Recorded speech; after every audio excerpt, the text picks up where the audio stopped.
চলে গেল কেজরিওয়াল, চলে গেল কেজরিওয়াল।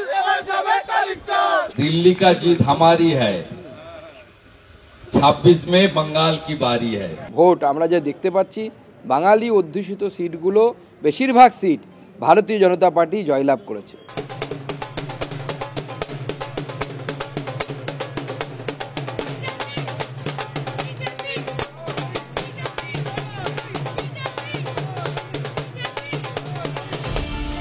রাজধানীর রাজপথে গেরুয়া আবির, কুপকাত ঝাঁটা, বিজেপি বিজেতা।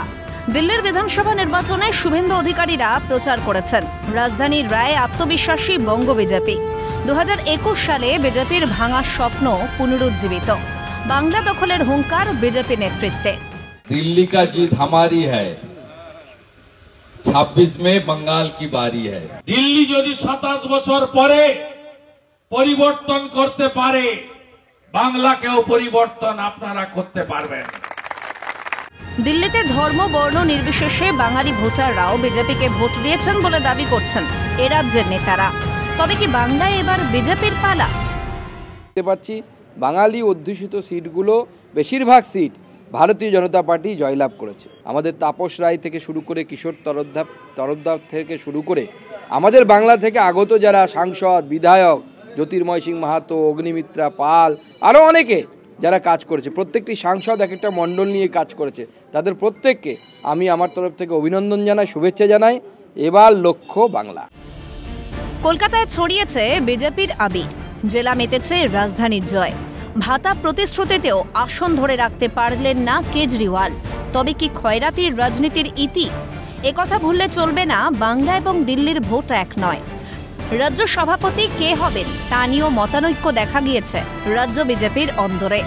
সদস্যতা সংগ্রহে দিলীপ ঘোষ ছাড়া তেমন সাফল্য দেখা যায়নি কোনো নেতৃত্বে। পাশাপাশি বাংলার ইতিহাসে ডাবল ইঞ্জিন সরকারের অস্তিত্ব নেই।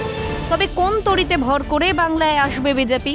সূত্র বলছে 2021 সালের বিধানসভা নির্বাচনে প্রায় 30% ছিল মুসলিম ভোটার। বিরোধী দলনেতা উষ্মা প্রকাশ করেছিলেন মুসলমান ভোটাররা বিজেপিকে এ বাংলায় ভোট দেয় না।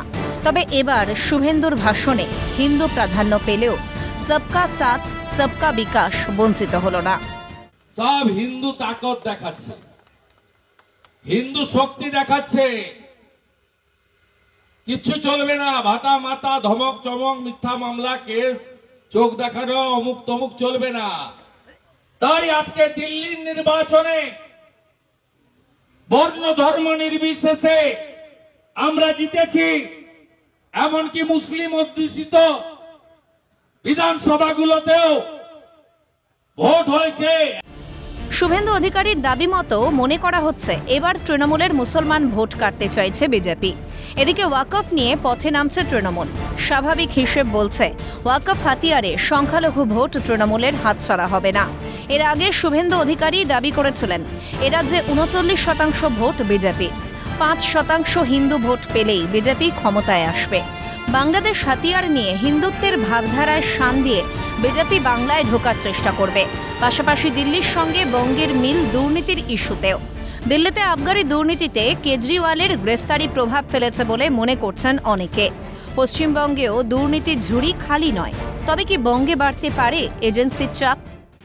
যেমন দুর্নীতি, যেরকম হিংসা, অপশাসন, সমস্ত কিছু পশ্চিমবাংলা যা যা ঐতিহ্য নষ্ট হয়ে যাচ্ছে, সমস্ত রিপোর্ট, শিক্ষা, স্বাস্থ্য শেষ হয়ে যাচ্ছে। তো মানুষ এখন পরিত্রাণ চাইছেন।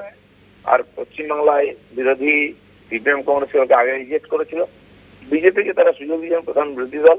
26-এ সেই সুযোগ আসছে, আমরা লড়াই করে সেই পরিবর্তনটা পুরো করব। ফলত বলাই চলে শাসকের কথা মতো আবারও বঙ্গে ডেইলি প্যাসেঞ্জারই শুরু হতে পারে। 2026-এর আগে বাংলার ইস্যু দুর্নীতি, নারী নিরাপত্তা, ভাতা, হিন্দুত্ববাদ, সংখ্যালঘু, বাংলাদেশ, অনুপ্রবেশ, ওয়াকফের গরম গরম চর্চা। মমতার ম্যাজিক চতুর্থবার কার্যকরী হবে নাকি দিল্লির দূষণের স্রোত যমুনা পেরিয়ে বাংলার গঙ্গায় আছড়ে পড়বে? 2026-এর নজর গোটা দেশে।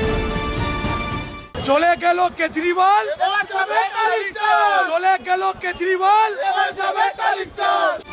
ক্যালকাটা নিউজ।